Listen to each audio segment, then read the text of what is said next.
Alright. Let's see what this one is. Who's here? Oh, this is Werner, I think his name was? Werner? Ulbricht's boss? Oh, I forgot you did that. Shoot. Oh, you're gonna be annoying.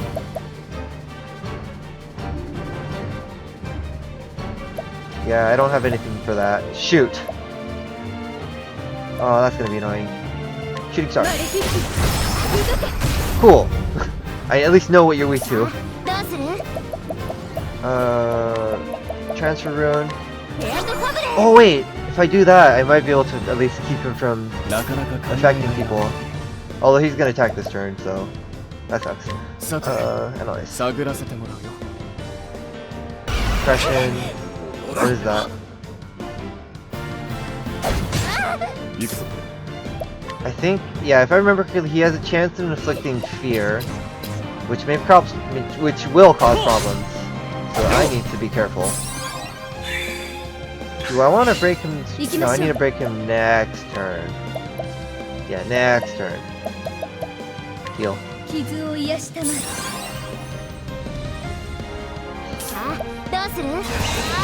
Just sidestep.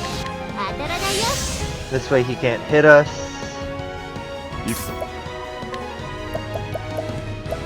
If I use Abide, will that clear off the physical attack debuff?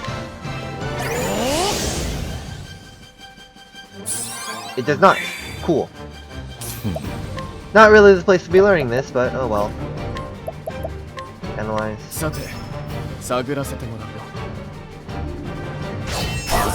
Aha! The sidestep plan worked. Oh, that's a problem. Oh, good. I need you to use enlightenment on yourself. I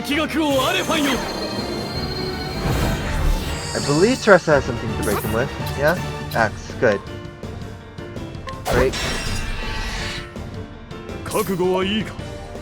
Ulbricht, you use a pomegranate. Large one. Ophelia just needs to do allspices. Allspices. That is an interesting word now that I think about it. Ulbricht. I don't get to do much with you, so why not? Why not? Use battle cry.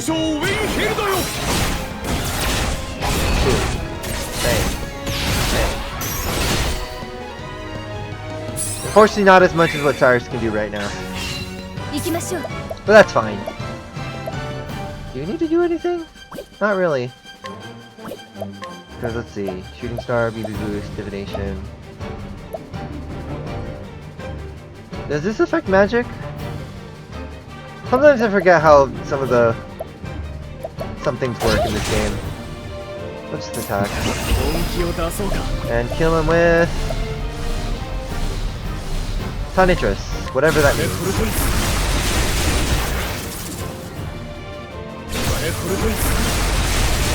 Bam.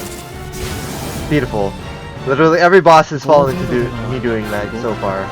And I will keep doing that because it's wonderful. Also, Cyrus leveled up, which means I don't have to heal its MP. Let's examine this one. From the records of Lord Werner of Riverford, Hornburg will fall. Wait, so he was already the Lord of Riverford when he planned the fall of Hornburg? Wow. I still remember her smile as she said the words. It was a score of years. Oh, okay. It was a score of years ago now, mayhap more. A simple sellsword I was then, when she came to me with a sack full of leaves and dark promise in her eyes. She knew as well as I did that I had far greater aspirations than selling my sword for coin. But coin could have to be the start, and what a start she offered me.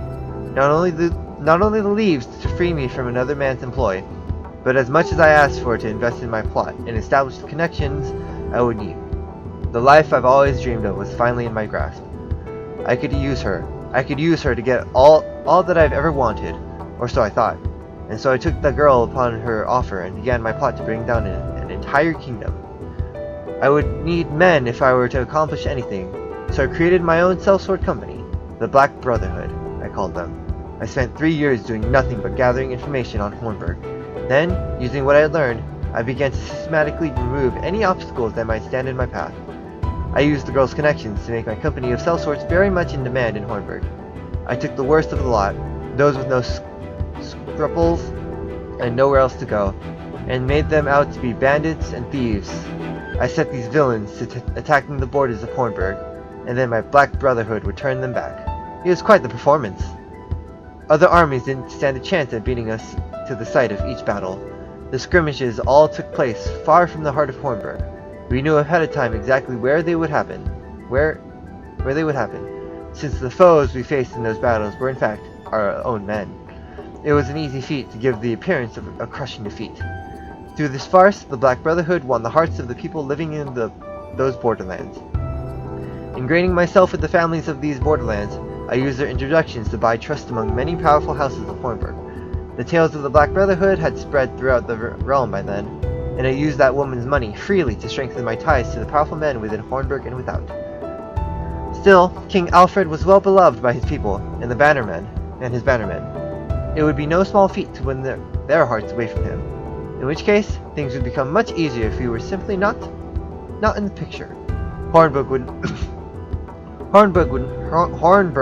would not last long enough without the people's love for their liege binding them together. And so, my eyes landed upon Earhart, who had bitter hatred of the king within him. I had him appointed as a member of the king's own guard, so that he could be in the perfect position to do the deed. All that remained to be done was to give Earhart the chance that he was all too eager to seize. Mixing lies and truth, I lit a fire among his strong young warrior I befriended. Among this strong warrior I befriended. I could spout any lie, and it would not have mattered. Humans care little for facts. They believe what they want to believe. In the end, it took me just 12 short years to bring Hornburg to ruin. After the kingdom fell, I decided the time had come to settle my accounts with that woman. I disbanded my company, having no more need for sellswords, and used the riches I had accumulated to buy myself the lands and statutes that would see me through my remaining days. To tell the honest truth, this was not easy. I could not have gained even more than I remained. I could have gained even more than I remained at that woman's side, but she could provide me with wealth and power beyond any human's wildest dreams. But to pursue this any further would be madness. Perhaps I was already mad to serve so long at her beck and call to bring down the kingdom. She was beautiful, there was no doubt about that. But did I desire her, even for a moment? No, for within that attractive tapping was evil, pure evil, intent on bringing humanity to ruin. If a man dared touch any part of it, his own flesh would rot and fall away. She was a lethal poison. She was a witch. And so I cut myself off from her entirely, and did not look back. Funny though, is it not? In the end, I could not escape her. She brought about my ruin, as surely as if I had indulged in her poisonous touch. For in the end, just as I felt Hornburg, it was Hornburg's last knight who laid me low. Interesting. Okay, let's get back to this. Who are we fighting now? The tiger? Okay.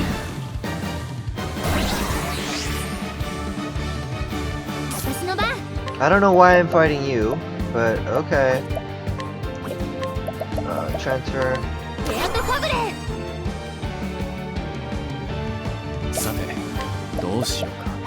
Analyze. How much HP do you got? Ooh, quite a bit.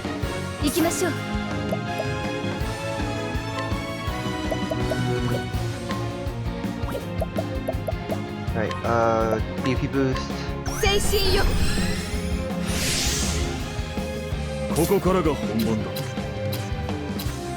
There you go, there's his bow. It's like, there's his bow. Regular attack. Sweet.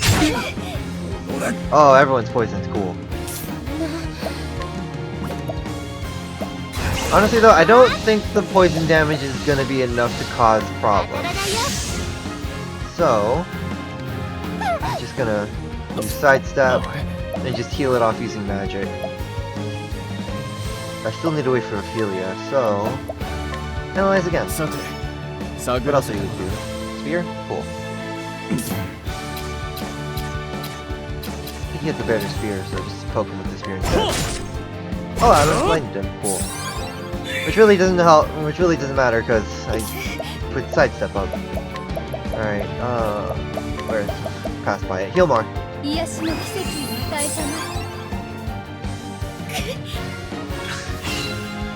And heal. That hits twice. Piece of trash. Venom Fang. That's fine. Sidestep again. Hold on, I'm just trying to think. Yeah, Ulber can hit him. Sidestep again. Cyrus. Enlightenment.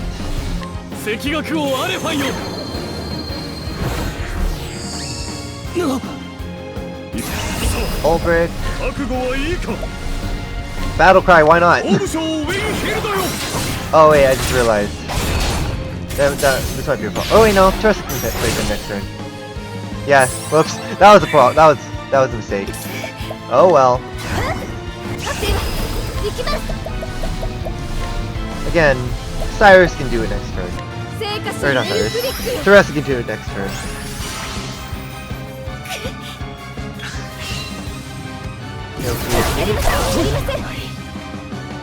I think oh, it's gone. Oh, it's fine. Poke. Break. Oh shoot, I just realized I have no FP. Whoopsies! Oh well. Although, I do have another turn to do this anyway.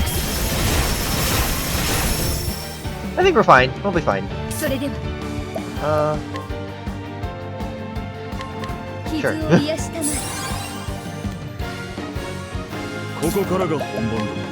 use the plum.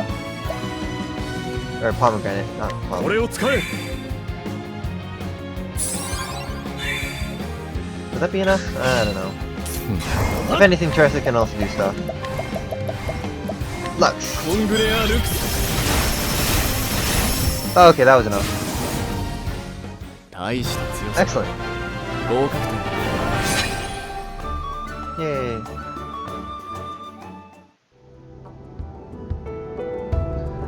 Let's see what this one has to say. From the Diaries of Graham Crossford, Part the First. Grave tidings reached me as I was passing through Victor's Hollow in my travels. My beloved's condition has worsened. I knew my journey must be brought to a swift conclusion, lest I be too late in the end. I made up my mind to sail across the verdant deep. The final ingredient I required was the pinion of an ogre eagle, the most fearsome beast of the sky. They are said to make their home in the forest of Rube, beyond the vast Emerald Sea. When I arrived at the harbor, there was only one ship to be found. It was a grand one, no mistaking that. The captain was none other than Leon Bastrel. I recognized him at once, of course. Who could travel these lands without hearing the tale or 10 of that dread pirate captain, the very mention of whose names would set even the bravest sailors' hearts pounding and palms sweating. Yet, I found the man himself to be quite different from the one spoken in the legend. Captain Leon Bastrel stood at the helm of a merchant trader, which was preparing to hoist sail at the very moment I came upon it. I told him of my haste and implored that he let me board. I'm afraid I don't just let anyone board my ship, he told me. I felt as though I were being put in some kind of test. It was clear that this was a man who did not easily place his trust in others. My coin purse has impoverished as my hopes held out the only thing left of value I could offer, my journal. This is the most valuable of my possessions, I explained. Within it you will find a record of every region of this vast continent, every town I have visited, and every path I have tread. Surely such knowledge is worth the trouble of having one more body aboard your ship for this voyage. After all, what need had I of such a log then? My journey was nearly over. All that remained was to obtain the final ingredient and hasten home to my beloved side. Captain Leon gave me the boisterous laugh and gestured me onto his ship with a grin. You'd have me believe the leaves You'd have me believe the leaves of that old book are more valuable than the leaves in my coffers. You must have had quite the journey. I wouldn't mind hearing about it as you swap my decks. As his ship tossed about the stormy sea, my thoughts drifted ahead of the winds to where my wife awaited me. I could see her face in my mind so clearly that it felt as though it was only minutes ago that we parted, not countless moons. And I prayed that the flame would guide me back to her while that gentle smile still graced her lips. It's almost finished at last, my love. Pray wait for me just a little longer. I know not what has become of my journal since I parted ways with Captain Leon, but looking back, I am relieved that it left my hands when it did. Surely it is better that my final entry ended with some traces of hope, rather than the bitter pain it would eventually find at journey's end.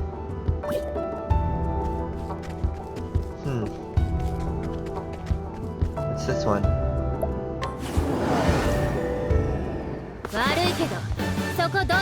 Oh, it's Vaughn. Also, he comes with some backup. Weird. Transfer. This is kind of random, honestly. I'm gonna just open up with attacking. Get rid of the skeletons. I'm guessing he's weak to dark, or light, I mean. So I'm gonna shoot. Oh, shooting star hits all of them. Cool. Cool, I broke the skeletons already. He's also weak to knives. Interesting. Are you weak to stick? Stick. Hey, he's weak to stick. And I already broke him. Did not mean to break him, actually. Oh well. Oh wait. Let's just do normal sidestep since they're all broken. Cyrus. Launch another thunder. I'm hoping to get rid of the skeleton. Oh, that didn't work. Cool.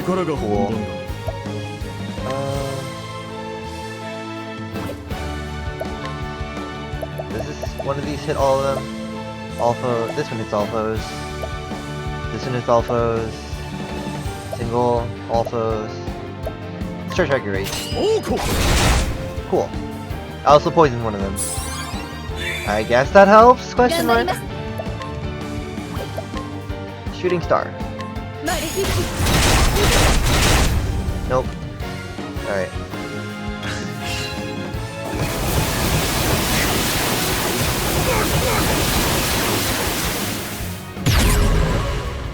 Well, that was annoying. Also, he gained a weakness? Interesting.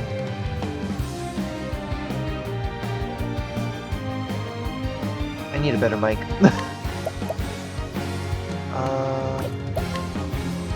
I'll lower the game volume.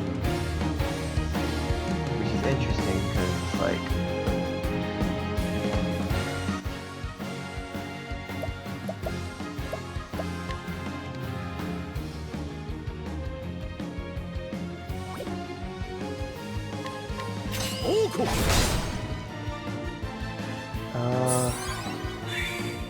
It's probably safe for me to use just start. Oh shoot, I don't have enough. I don't have enough. Whatchamacallit? Cool. Where is Palm Basket? Everyone needs a little. Let's have everyone sidestep.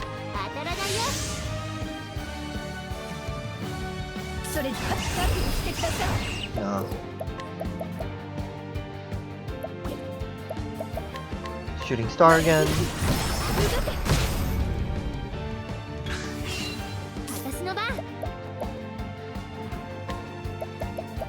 More plums.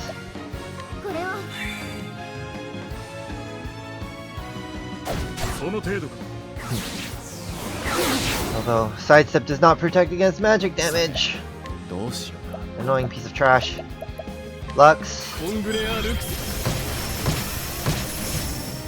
Oh, one of them's dead. That helps. I need you to heal everyone.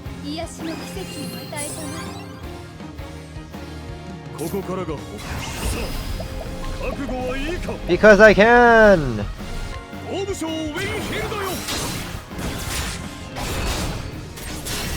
Alright, there we go. Took a while. Alright, now that he's dead. Oh wait, I probably should have waited. Oh well.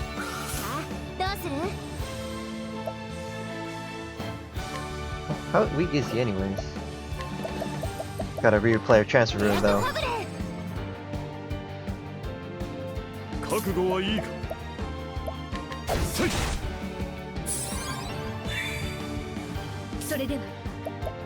Nope.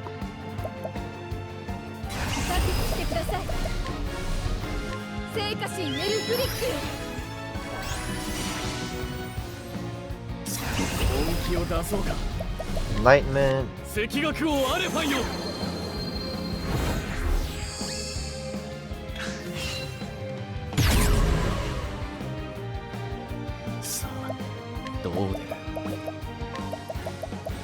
Flux.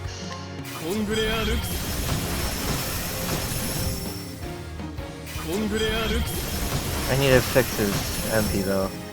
Or SP. I always get SP and MP mixed up. Who doesn't really?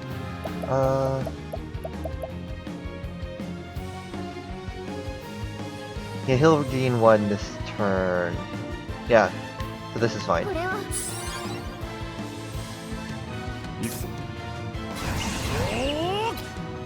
Yeah, it's fine. I don't need to use. Second serving? Yeah!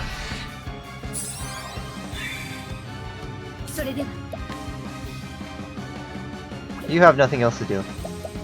Poke.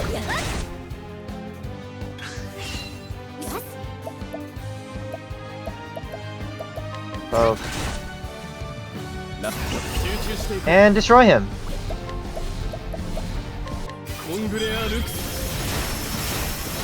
There we go, finally.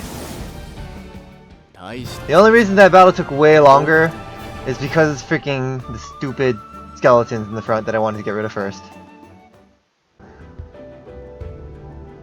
From the Diary of Headmaster Vaughn of the Royal Academy. It was 15 years ago when I first learned of that tome. The headmaster's chair was but a dream to me those days when my prized student Lucia brought a young woman to me. The woman told me that I was the best suited to the position of headmaster, that there was no knowledge, no position that should be off limits to a man of my ability. And so she taught me many things, one being the existence of ancient tomes containing the long-forgotten secrets of old. There are several volumes of forbidden writings in Atlas Dam's great libraries, and no eyes but the headmasters are allowed to look upon them. The tome in question is one of these. It is the last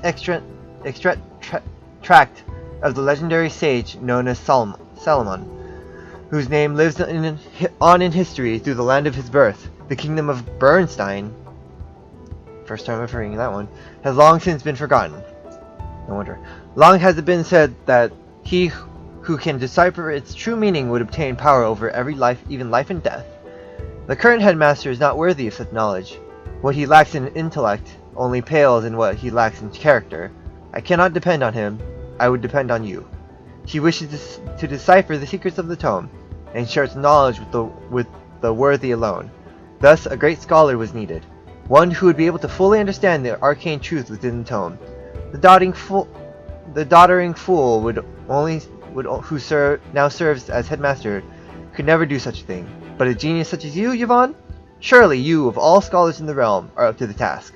Yes, that was how she persuaded me. It was true that I bore little resemblance to the former headmaster, who was interested in nothing but his studies, and whose only praiseworthy trait was his tenacity in that single-minded pursuit. But I was different. I knew that knowledge was worth its weight in gold, and more critically, my intellect far outstripped his. How could the idiots around me fail to realize this? This woman told me that the then headmaster, holding a lofty office he had done so little to deserve, was tantamount to sin, and I agreed. When she asked me if I could remove him, I assured her that it would be the simplest of tasks, and so I had him assassinated, just as she wished, leaving not a trace of evidence behind to incriminate myself. Shortly after, I ascended to the headmaster's seat in his place. I encountered the strange woman only once more after that day, when I reported to her that I had murdered the former headmaster. She flashed a chilling smile and simply replied, "So you did." Then she walked away, never again to appear before me. Perhaps removing that man was all she wanted of me after all, I thought. It was no matter. The tome was in my grasp, and I immediately set myself to uncovering its secrets. All the rumors I had heard were true. It was a work of staggering genius. With Lucia as my assistant, I was able to obtain other rare and ancient texts from that woman, even if I never saw her again. Yes, everything was going just as I had planned, and power beyond the imagination was finally within my reach. How did it all come to this? Damn that accursed Lucia! Damn that heartless conniving witch! How did I not see it? She meant to use me from the very start. I was the one who unlocked the secrets. I who constructed the basic theories of how to effectively control life and death. And as soon as I had done that, she had no more need for me. That was why she gave me the flawed blood crystal and led Cyrus right to me, so that she could dispose of me without dirtying her own hands. You despicable, loathsome, hateful woman. Death has not cooled my fury, but only fueled it to greater heights. Curse you and that unholy witch you brought to my side. May the deceitful Lucia burn for all eternity. May that foul witch Lieback be banished beyond the farthest reaches of hell. Wow, you are... Someone's a bit butthurt. And let's do the last one, who I believe is gonna be Ophelia's, yeah. Mathias, Ophelia's boss. And he's already attacking first. Does that do anything? No, it's just dark damage, cool. That's not a problem. Yeah.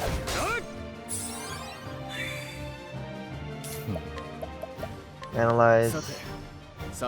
Wow, you have way less than some of these enemies. Transfer.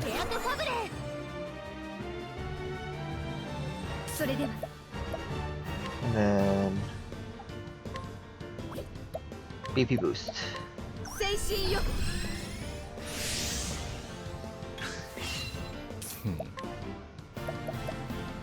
I'm gonna hold off on breaking him, like I usually do. Let's use sidestep. Give it to everyone. I should probably heal off the damage he did earlier.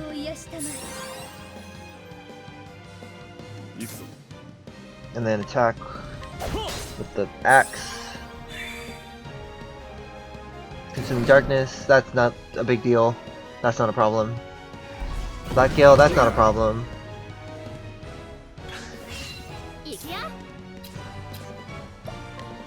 Do you have any? Oh no, you don't. Alright, you have like no skills on you, honey. Oh well. Would hired help actually do anything? No, all these do only one hit. Never mind. It doesn't matter what I do. Just poke him. Consuming darkness.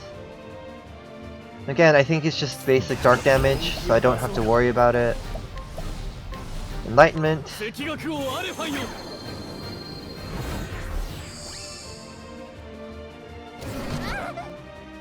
Stop attacking Teresa. And just poke him. Poke. Cool. Now all Ophelia needs to do is... Oh, wrong area. Allspices. Make sure to target the right person, because that would be a problem if I didn't.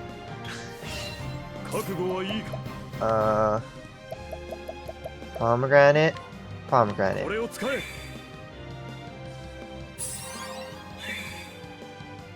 Everyone else has nothing better to do.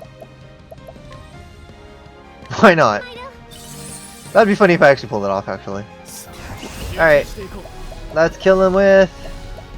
Glaciers. I have no idea how to actually pronounce that, so whatever. And dead. Cool. I love killing stuff like that. It's fun. Excellent. Let's see. From the Diary of Mathias, Prophet of the Accursed Flame. Once, I too believed in the teachings of the Sacred Flame. I led the people in its light as a servant of the church. No one could have doubted that I was anything but a pious believer in those days, and when I look back upon it now, it all seems so painfully foolish. When was it that I first began to doubt the flame? Perhaps it was after I met Liebeck. But no, that was but the catalyst to what was already growing within me. Even before Liebeck appeared, those feelings had taken root in my heart. The small village whose church I had been appointed to was destroyed into conflagration, started by a capricious strike of lightning. The flame spread before we even knew what was happening. Before we knew it, we were engulfed in hell's fire. Countless were lost to the flames, even the innocent young children who I'd loved so dearly. They had committed no sins. They did not deserve to have their flesh seared and their bones turned to ash. So I prayed to the flame. I prayed and prayed that their lives would be spared. Fool that I was, even after they were dead and gone. I believed that if I prayed hard enough that they might return to us, that a miracle might occur. And so I offered up every scrap of faith that I had, until at long last I realized the truth. Believing in the sacred flame and praying to it would not bring about a miracle, and if my faith could not bring me those that I loved succor in our time of greatest need, then it was worthless. It did not matter to me if the power I needed was forbidden. I would use that power for the force of good and bring about miracles. That was the true faith in which my eyes were finally opened. It was not something I had been tricked into by another. I had reached enlightenment.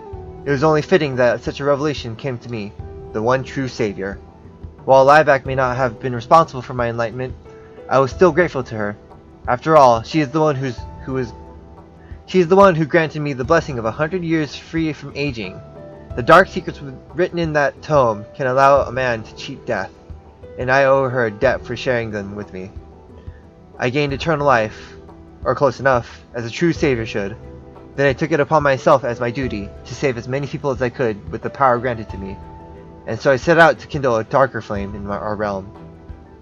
If the sacred flame could be weakened, yet more of Galdera's accursed power could seep through the gate of Finis, and I would be able to claim even greater strength for myself. I hid myself away from those in the church who wished to stop me, but the long march of time was my ally. It wore away the lives and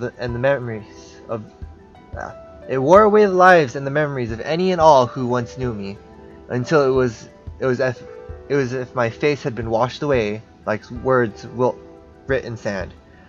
None who still live would remember me as an apostate to the church.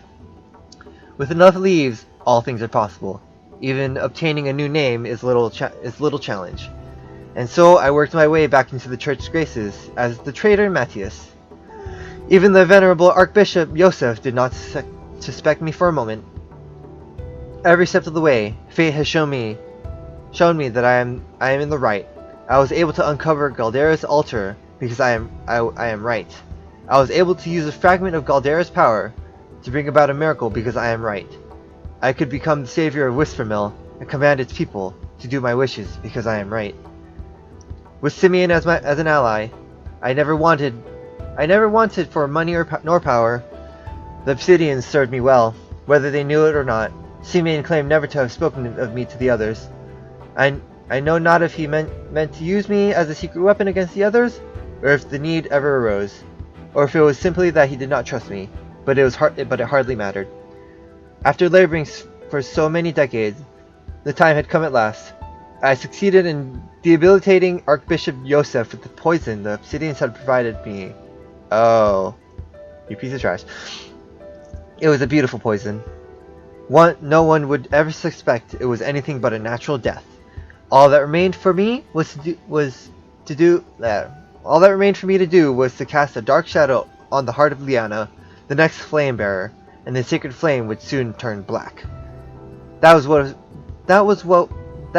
was meant to be. That was what was about to be. But no! Damn it all to the farthest reaches of hell. The culmination of all I had worked for was mere inches away, so close I could feel the kiss of the accursed flame.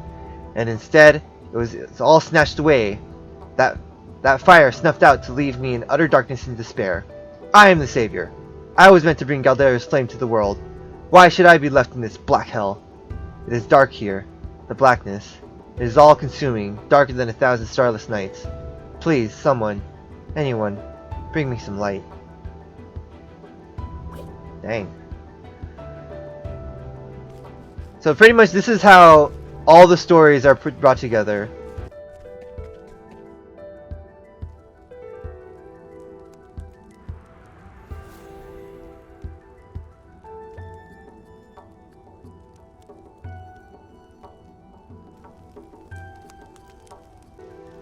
There's no save point, is there? Is this a save point? Shoot. I already forgot if this is a save point.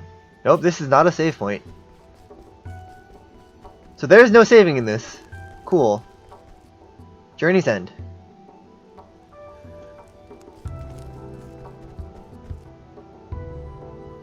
Form 2 parties for the final confrontation. Excuse me, what? I mean, I'm fine with this. Hold on. Hold on, I gotta check their equipment then. Oh wait, there's one here. Cool. Well, here goes nothing and I didn't heal. Shoot. Oh! I didn't heal. Okay. Now we can go.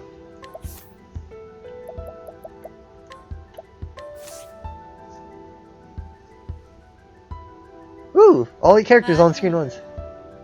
Quite the stubborn ones, aren't we? Where's Kit? That's the question on our lips, isn't it? Why, he's right here, standing before your eyes.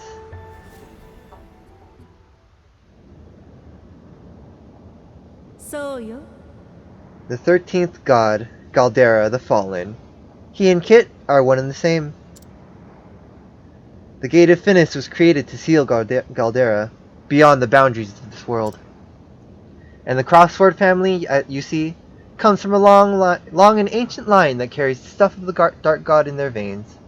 Oh, okay. Many years ago, I led Graham, Kit's father, to this same place. I told him that by coming here he could return his beloved to the land of the living. A lie, of course, but one he was all too willing to believe. All was proceeding according to plan, but in the end, I underestimated his strength of the man's spirit.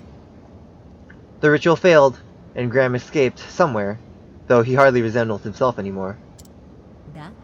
This time, though, will be different. This time, I will not fail. At long last, Galdera shall rise again, and all the world will know his fury. You, too, have an important role to play on this historic day. Your flesh, your blood, your very soul will feed the dark god and give him strength. Father, can you hear me? Father, your daughter calls to you. Oh, Father, pray show mercy on these poor, wretched souls. I hear you, my daughter. Oh, Father, at last we are together. My daughter, for fulfilling your fate, I bestow upon you eternal slumber. And she's gone. That usually means she's dead. Brave souls, you too have earned the same reward. So come, let us consume all life on this world. Let us consume the gods themselves. For now and eternity, there's only us. There's only Galdera.